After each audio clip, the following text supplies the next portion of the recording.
com Cida Campos. O programa Olho a Olho com Cida Campos recebe nosso querido e parceiro Vinícius Galdino, consultor financeiro. É sempre um prazer recebê-lo aqui, Vinícius. Prazer é todo meu estar aqui mais uma vez, podendo ajudar. Tirando todas as dúvidas. Na verdade, é uma aula, porque você acaba dando uma aula pra gente aqui de consultoria, como fazer no seu pequeno e grande negócio, né? Não importa o tamanho. Vamos lá, Vinícius. Quais são as formas de avaliar a aceitação de um produto ou serviço por parte do mercado do consumidor? Bom, a pesquisa sempre é a melhor forma. Acho que pesquisar, hoje, não só os consumidores como os empresários, pesquisam, fazem as entrevistas, e hoje tem uma ferramenta muito boa que é o computador, o WhatsApp. Todas essas informações são importantes, mas elas têm que ser processadas. Como ser processadas? Ter percentuais de qualidades melhores em cada etapa para ser melhoradas. Não adianta você pegar uma pesquisa e chegar, tá bom, muito bom, mas em que? O que a gente pode fazer em cima disso? O que a gente pode melhorar? Ou seja, no preço, ou seja, na qualidade, ou seja, na apresentação.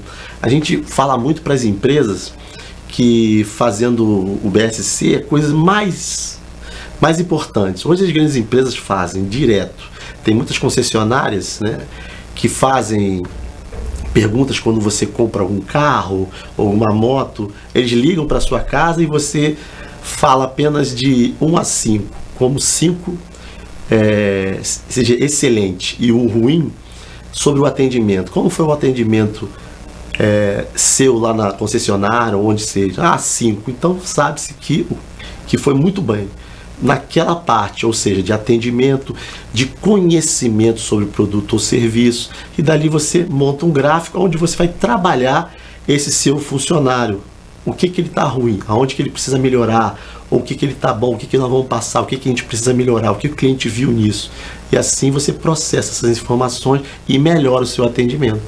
Vinícius, isso realmente é muito importante, essa sua fala. Porque às vezes eu entro numa loja, o funcionário está assim, ó, com a cara como se tivesse assim, ó, azedo ou muito infeliz no serviço.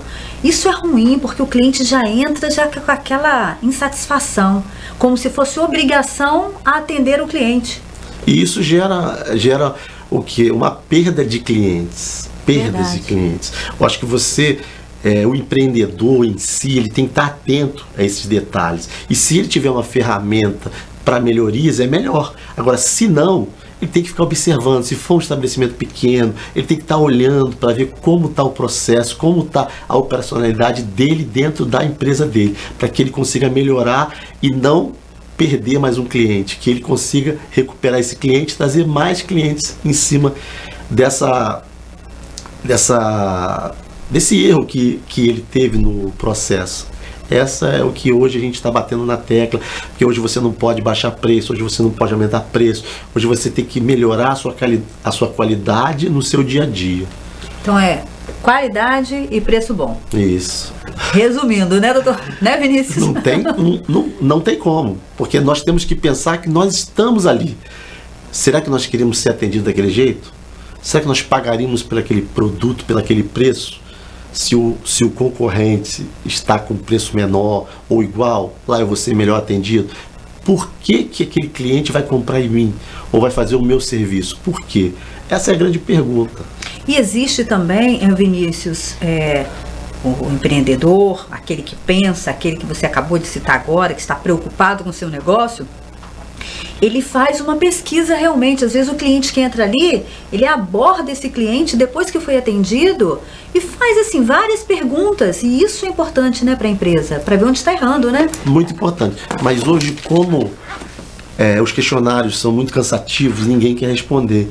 Então, basicamente, está trazendo 3 ou 4 perguntinhas de fácil deduções para que ele não fique cansado e que ele consiga responder. Então, se for lá na loja, melhor ainda. Tem lojas de departamento que tem botãozinho, que você aperta vermelho, verde e amarelo. É mesmo? Que você já aperta e ele já sabe o que aconteceu em atendimento, que ali ele só quer saber sobre o atendimento. Que tem outras partes de serviços que você precisa saber a parte técnica, e você precisa saber se o seu colaborador está realmente entendendo daquele produto. Então você precisa saber de várias coisas. Vinícius, como que eu identifico o meu concorrente? Bom, o meu concorrente é aquele que tem praticamente o mesmo público-alvo que o meu. Não adianta você ter uma lanchonete que tem aquela toda estrutura ar-condicionada para atender a família. E na frente tem um barzinho que vende bebidas alcoólicas, que não tem muita luz, é atendido pelo dono e vai muitas pessoas só para beber cerveja e outras coisas. O dele já é especificamente para a família. Ele não pode se comparar a esse. Por que ele não pode se comparar a esse? São custos operacionais diferentes. Que ele já gera um ar-condicionado, que é mais caro, ele já gera uma água, ele já gera um ambiente que é mais caro, funcionários. Então ele tem um custo operacional alto. E esse possivelmente concorrente que não ele já não tem nada disso. Então ele pode fazer um preço mais baixo em virtude desses custos mais menores. O que ele tem que fazer? Buscar qual é o concorrente dele, que está na mesma linha, que está atendendo a mesma classe social que ele, o mesmo gênero. O que ele quer disso? Saber se aqueles clientes dele estão indo para aquele estabelecimento e por quê. Por que ele não está conseguindo atingir o nível daqueles clientes que estão fugindo para outro departamento? Não importa se está em outro bairro ou se está no mesmo bairro que ele. Este concorrente, se estiver no mesmo patamar que ele, é o concorrente. Não importa se está distante ou não. Inclusive, a globalização, né, às vezes até o cliente, até um concorrente que esteja do outro lado do mundo. Porque dependendo do serviço ou do produto dele, ele está atendendo o mundo. Não é só o lado da rua. A gente está citando uma lanchonete, mas poderia ser vários outros segmentos que têm competitividade no mundo todo. Então, por que as pessoas vão fazer em outro país e não nele?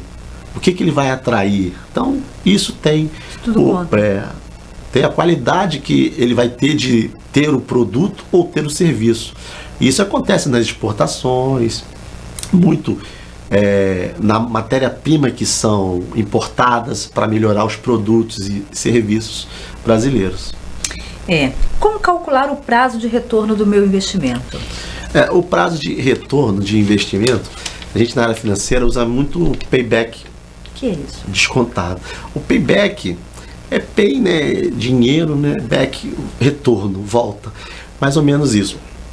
É uma forma que você atualiza o seu resultado, o seu fluxo de caixa. Que fluxo de caixa? Receitas menos despesas. Cada ano existe uma receita que entrou, menos as despesas, você vai ter lucro ou prejuízo. Então isso se forma o seu fluxo de caixa, que você vai colocar ano a ano. Você vai projetar para tantos anos e vai fazer, um exemplo, hoje, 2017, eu invisto, quanto que eu investi? Comprei imóveis, utensílios, imóveis, tudo para montar uma empresa. Quanto que eu gastei? X. Ano que vem, quanto que eu vou faturar? Então faço o levantamento daquela área, vejo quanto eu vou faturar, quais as despesas necessárias para aquele de mês a mês para chegar a um ano e tenho esse fluxo de caixa. Esse fluxo de caixa é atualizado pelo VP, valor presente. O valor presente atualiza. Como atualizar? Você tem R$100 hoje, vai ser R$100 ano que vem. Tudo bem. Mas só que ele perdeu um poder de compra muito grande. Esse R$100 que compra hoje não compra daqui a um ano. Então existe uma atualização desse capital, que a gente chama valorar, de que quanto que ele vai custar. Aí qual a taxa que a gente usa? A gente usa a taxa Selic, que atualiza todos esses juros aí que a gente pega em banco. Então é a taxa, uma das taxas mínimas. E a gente atualiza em cima disso. Então R$100 hoje vai custar 85, 90, que seja. E daí você cria um fluxo e você vai retirando do seu investimento ano a ano, até que ele fique positivo e você vê o tempo dividindo, achando mês, ano, tudo bonitinho. Nós vamos para o intervalo e voltamos já já. Não saiam daí. Olho a Olho, com Cida Campos. Vinícius, com a crise financeira, a inflação brasileira deve ganhar fôlego? Você acredita nisso? A inflação já ganhou muito fôlego. Nós temos mais de 12 milhões de desempregados, né? Isso é notório, todo mundo fala. E é verdade, porque o PIB já caiu muito, o Produto Interno Bruto, que é todas as receitas que o Brasil tem, as riquezas que o país tem. Então, o país caiu 2 vezes seguida o PIB. Isso não acontecia há muito tempo, Então você tinha uma produção de 2014, 2013, 2014, que estava lá no auge, e teve uma queda de 3,8, 3,6 esse 2016. Então nós perdemos ali 7,4, assim, isso nominal. O que é nominal? Muita coisa. É muita coisa. Nós perdemos praticamente uma década de demandas ofertadas, porque se você recuou, como diz o IPEA, a 2009, como o IPEA mostra que a taxa de investimentos caiu 3%, que é quanto que os empresários investem, ela voltou a 2009. Então, vamos imaginar, nós estamos em 2017, tudo esse crescimento todo que a gente teve de mais pessoas no mercado de trabalho e mais pessoas querendo emprego, e em vez de aumentar a tendência de emprego, diminui, retrai. Então, a gente fala, a maioria dos economistas, dos estudiosos, fala que o pior já passou. Não acredito. Porque é uma desaceleração. O que aconteceu? Ele foi caindo, agora parou de cair. Mas como nós somos os últimos, não somos processo final, nós estamos sentindo a melhora muito devagar, porque já está havendo investimentos em várias partes. A construção civil já começou a empregar de novo, não com aquela velocidade, né? Que a gente vê muito construção civil, agronegócios e serviços, é uma coisa que mais a gente vê. Todos eles caíram ano passado, todos eles, mas agora já começou a movimentar. Aí você fala da inflação. Em fevereiro, a inflação foi 0,33, menor do que o ano passado, e a segunda menor de toda a época, só perde para 2000, que foi 0,14, se eu não me engano. Quer dizer, tá bom, não é porque tá bom, as pessoas não têm dinheiro, não têm mais poder de compra para fazer as mesmas compras que poderiam. Então só as coisas atrativas, as coisas que realmente são necessárias. Eu tenho um ponto de vista que, para mim, na minha opinião, nós só não chegamos à hiperinflação porque o povo está mais consciente. Está gastando menos. Está gastando menos, mesmo que tenha o dinheiro. Não era naquela época, nos anos 80, quando veio. O que aconteceu? Eu gasto, eu tenho dinheiro, eu compro. Se você compra, você está ajudando a que aquela empresa aumente. Mas se você não comprar, pode quebrar? Pode, mas ele vai tentar de tudo diminuir os custos para chegar a um preço ao qual o consumidor possa pagar. Possa pagar, é verdade. Então essa é a minha ideia do que eu vejo que está acontecendo melhor. Porque a gente pergunta aos outros, por que você não compra isso? Não, eu tenho dinheiro, mas eu não compro. Porque, para que eu vou pagar um preço desse? Eu acho um absurdo, porque hoje as pessoas sabem o preço, o poder de compra. E já está mais consciente. Hoje não é só os entendidos. É verdade. A população mesmo hoje começa a pesquisar. Se o arroz aqui é mais barato, e lá é mais caro, então eu vou comprar aqui, mesmo que seja a distância um pouquinho a mais de sua residência, né, Vinícius? É verdade. Isso está fazendo muito. Porque a gente fala em economia, elasticidade de preço-demanda, elasticidade de preço-oferta. É o quê? Quanto que você vai aumentar um produto e quanto que ela vai cair em quantidades. proporcionalmente, se você aumentar o preço, você vai cair a demanda por esse produto. É normal. A não ser aqueles produtos essenciais, como se abaixar o feijão, você não vai comer mais feijão porque baixou o preço. Abaixou o preço. Se aumentar, você não vai deixar de comer feijão porque você vai dar uma quedinha, mas não tão violenta. Você acha que as exportações brasileiras estão afetadas? Bom, ano passado nós tivemos um superávit, né? Exportação maior que importação de 37,1 bilhões de dólares. Por quê? Se nós não temos dinheiro, se o nosso produto é barato, eles vêm aqui e compram melhor. Porque você tem a tua paridade ao dólar, 3,12, 3,15, 3,20, eles têm poder de compra triplicado para cá. Então eles têm poder de compra para comprar aqui. Então, por um lado é bom que tenha inflação, que tenha isso, porque você vende mais para fora. E por outro lado é ruim, porque nós precisamos importar produtos, matéria-prima, para melhorar o nosso serviço, a competitividade com outros países. Então tem que estar no meio termo.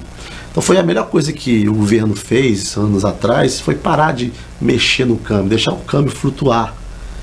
O câmbio hoje flutua e não tem mais essa inserção, o governo está se metendo no câmbio para botar para mais ou para menos, porque ele vai prejudicar alguém ou vai ajudar alguém.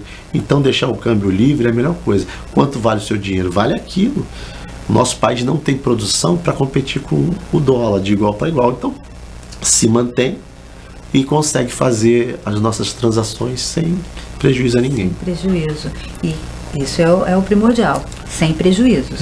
Porque o povo está cansado de pagar. Já não aguenta mais. Tudo sobe, sempre cai nas costas do povo. E agora o Meirelles falando na entrevista dele que cabe aumentar imposto. Acho que não cabe mais aumentar. Também acho que não. Não cabe. Nós não conseguimos pagar mais nada. A conta não é nossa. A conta não é mais do povo. O povo não aguenta mais pagar. É uma das cargas tributárias mais altas do mundo. E sem ter o retorno dessa contribuição. Se você tivesse o retorno, como inventaram a CPMF, que era para a saúde, que melhorou a saúde? Nada. Em nada. Então o povo já não acredita mais. Não acredita. Então não tem um retorno sobre isso. A Suécia tem um imposto, é alto os impostos dela, mas quem casa tem casa. Quem casa, exatamente. Ditado certo, popular e certo. E lá eles dão a casa. Dá. Porque você contribui para que todos tenham casa. Aqui, fica a pergunta. Nós vamos para o intervalo e voltamos já já. Olho a Olho, com Cida Campos. Vinícius, qual foi o balanço dessa política econômica?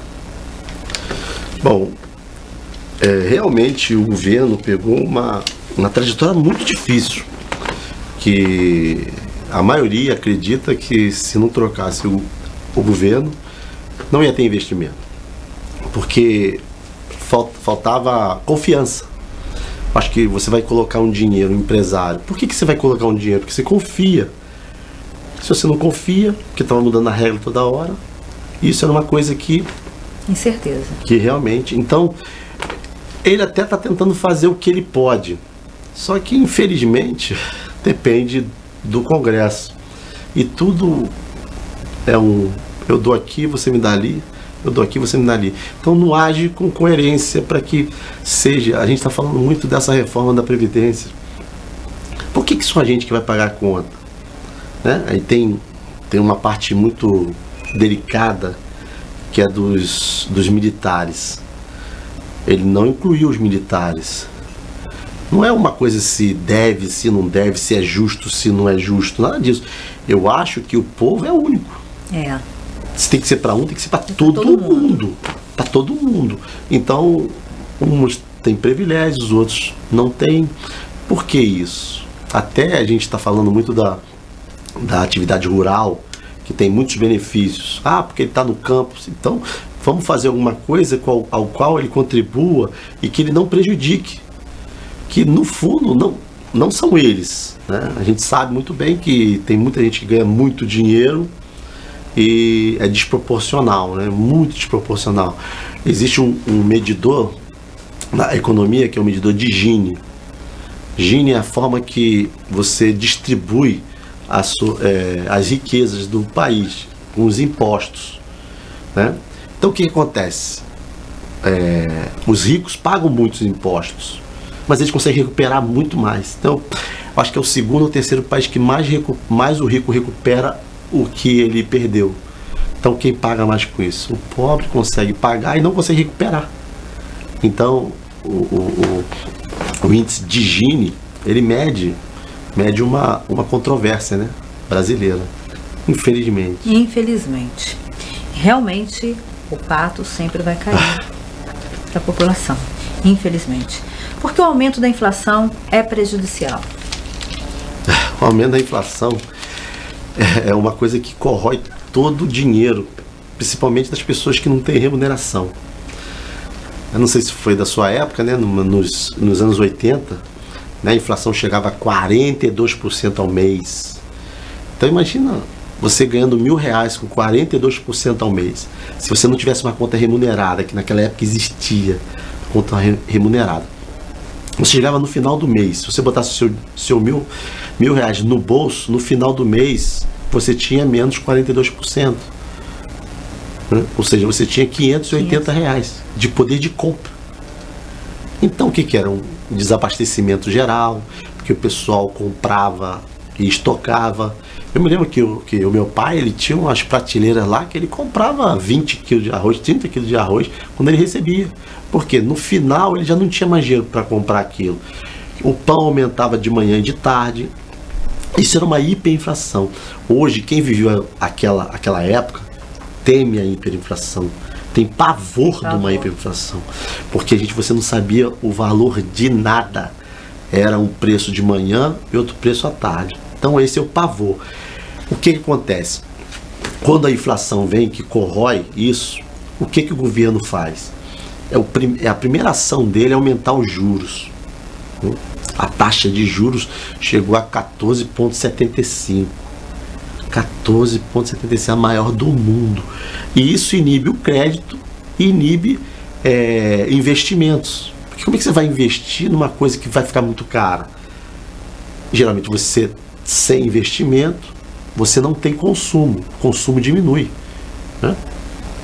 Então, não gira o dinheiro na economia. Se não gira o dinheiro na economia, o governo arrecada menos, mas controla a inflação, porque ninguém vai aumentar preço, porque já não vende com aquele preço, né? Então tem que fazer algo para atrair. Então ele faz isso. E no outro governo, eles estavam usando a fórmula contrária, de liberar o crédito. Não estou falando que seja errado, porque tem as duas formas. A forma keynesiana, que é a liberação do crédito. Existem muitos estudos que querem botar a Selic a zero, tem estudos sobre isso, porque você pegando uma taxa baixa, você pode repassá-la baixa, só que o povo ainda não está condicionado a guardar, a poupar. Então, para investir certo, ele vai trocar. Se ele tem uma geladeira, ele vai comprar outra. Se ele tem um Fusquinha, ele vai comprar um Gol. Então ele vai tendo consumos excessivos de bens, e que não é o próprio. Então, geralmente, o país que não tem essa cultura, o Brasil é um país com propensão marginal a consumir, não é a poupar, não é investir.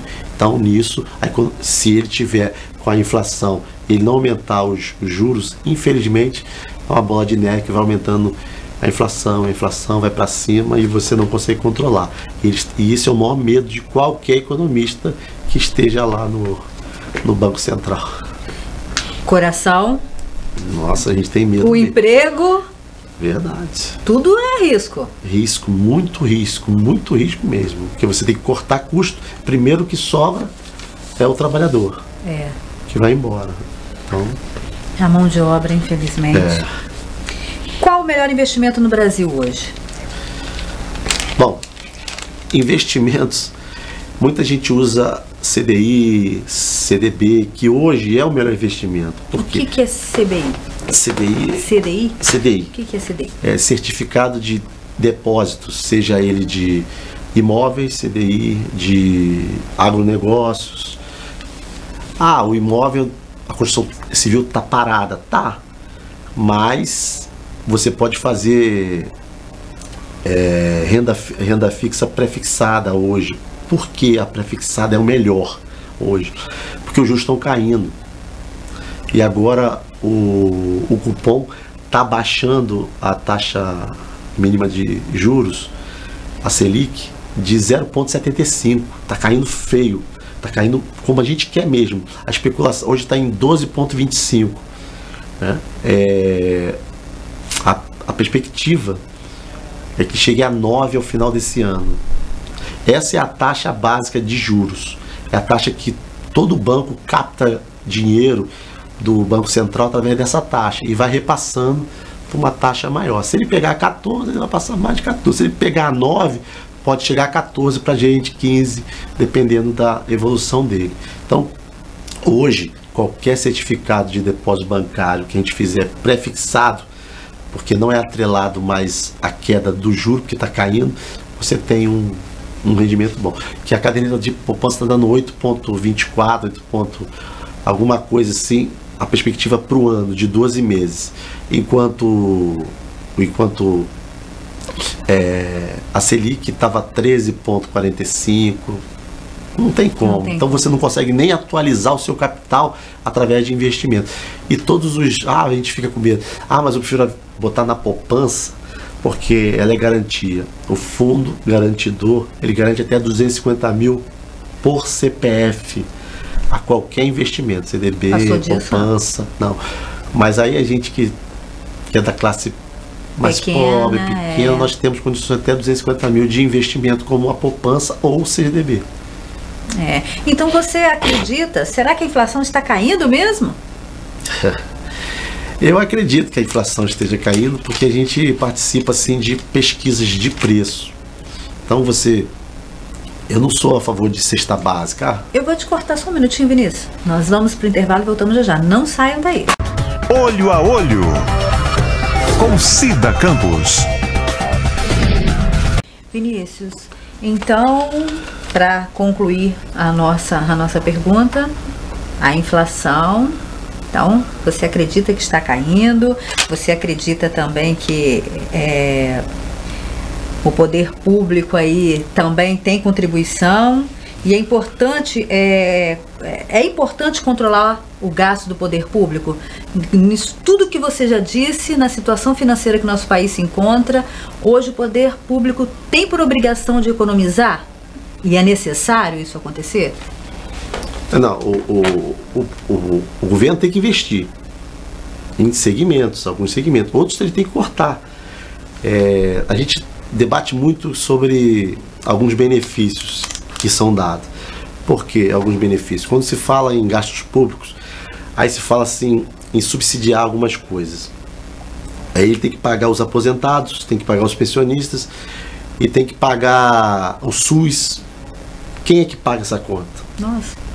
Todo mundo paga. Então é tipo um rateio para todo mundo para pagar isso. Aí você fala, é justo, não é? Eu pagar uma coisa que eu não utilizo? Como faz essas coisas? Então, os investimentos têm que ser balanceados para não causar isso. Você está pagando uma coisa do SUS que você lá não usa, mas alguém está pagando uma coisa que você utiliza também, que algumas pessoas não utilizam. A passagem de ônibus, né? Notória. Os idosos não pagam passagem de ônibus. Quem paga? Nós. Está embutido em todas aquelas passagens que a gente paga. Se não houvesse isso, talvez a passagem seria mais barata, porque alguém tem que pagar, e quem paga não é a empresa, são os usuários. Então, isso é um subsídio compartilhado, que a gente chama. Então, aonde que o governo vai cortar? Aonde que ele vai investir? O que precisa? Então, quais coisas? Então, o gasto público, se o governo não gastar, não adianta, nós não vamos ter privilégio de algumas coisas, de melhorias de algumas coisas. Então ele precisa usar o nosso imposto que a gente paga, para que ele é caro, para ele revestir algumas coisas. Em estradas que estão uma porcaria, não só para nós passearmos, mas para escoar o agronegócio. Como que nós vamos escoar o agronegócio se nós não temos umas estradas que consiga fazer isso? Aí onera o preço final, porque o frete vai ficar mais caro. Então essas coisas são muito interessantes. Agora a gasolina está sendo feita os preços através da OPEP lá. Como eles aumentam, o Brasil aumenta. Hoje está assim, antes não era. Então a gente está tendo aumento, diminuição, aumento, diminuição. Mas a gente não vê quando diminui o preço, a gente só vê quando aumenta. Então a gente fica meio chateado. Oscila muito? Porque o posto de gasolina não passa. Não passa. Eu estava vendo agora uma entrevista, eu li da Dilma, que quando ela dava o IPI, alguma coisa, eles não repassavam ao consumidor final, que era a ideia dela. Ela deu um incentivo, um subsídio para o IPI, para que o carro fosse vendido mais barato. Eles não vendiam mais barato, eles queriam ficar com lucro, aumentavam o lucro desse. Então, isso você pode dar, mas você pode conferir. Isso não tem sido feito. Então, quando ele gasta, para que gastou? Para que houve esse gasto? Qual a contrapartida que o povo vai ter? Porque nós pagamos por isso. Contrapartida, o povo, zero. Infelizmente. Mas é assim que o Brasil está sobrevivendo. Mas nós temos nossos direitos, né? Então vamos lutar por eles. Como faço para patentear uma marca ou produto criado por mim? Você vai entrar no Instituto Nacional de Produtos Industrializados, INPI. Você vai ver se já tem alguém com essa patente, que a patente hoje é muito, como se diz, tem muita gente olhando o que você está fazendo. Para ele registrar. A maior que eu me lembro foi a Xuxa, que ela, quando ia registrar a Sasha, já tinha registrado. Se ela quisesse o nome para usar os produtos que ela estava prevendo para a filha dela, ela teria que pagar a pessoa que já tinha registrado. Então é um problema. Então você tem que olhar para ver se já tem essa patente. Depois você tem que ver qual é o tipo de patente, se é só escrita, se é logo, porque tem 45 tipos de regiões, né, que você pode colocar.